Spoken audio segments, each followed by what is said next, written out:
మన వృద్ధులకు వితంతులకు ఒంటరి మహిళలకు పూలకారు వారికి గీత కార్మికులకు చేనేత కార్మికులకు మన 1000 రూపాయల నుంచి రేపు 2016 రూపాయలు రేపు ఏప్రిల్ నుంచి ఇవ్వబోతా ఉన్నాడు. మరి వాళ్ళందరూ కూడా ఆలోచన చేయాలి. పుట్టుకున మర్చిపోయి కనుక చేయి గుర్తుకేస్తే ఈ 2000 చూస్తే అయిపోతాయి. అది కూడా ఆలోచన చేసుకోవాలి.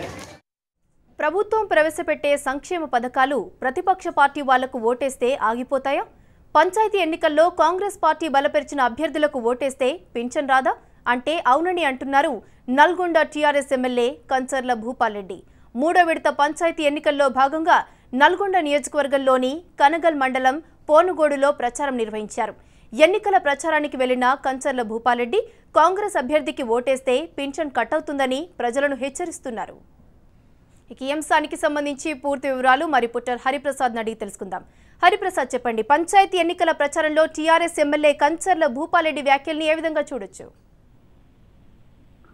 వర్ష ఎలాగైనా పంచాయతీలు అన్ని కూడా టీఆర్ఎస్ కైవసం చేసుకోవాలనే ఉద్దేశంతో టీఆర్ఎస్ నాయకులు దిగజారుడు మాటలు మాట్లాడుతున్నారని కాంగ్రెస్ వాళ్ళు ఆరోపిస్తున్నారు. దాంట్లో భాగంగానే మొదటి నుంచి కూడా టీఆర్ఎస్ వాళ్ళు ఈ టీఆర్ఎస్ పార్టీకి ఓటు అయిపోతే మాత్రం పింఛన్లు రావు, అదేవిధంగా సంక్షేమ పథకాలు రావు అనే ప్రచారంతో ప్రజల్లో ఒక రకమైన భయాందోళన సృష్టిస్తున్నారు. దాంట్లో భాగంగానే నల్గొండ నియోజకవర్గంలోని కనగల్ మండలం పొనుగోడులో 3వ విడత ఎన్నికల ప్రచారంలో పాల్గొన్న టీఆర్ఎస్ ఎమ్మెల్యే కంచర్ల భూపాల్ రెడ్డి అటువంటి వ్యాఖ్యలు చేసిన వీడియో ఇప్పుడు సోషల్ మీడియాలో హల్చల్ చేస్తుంది.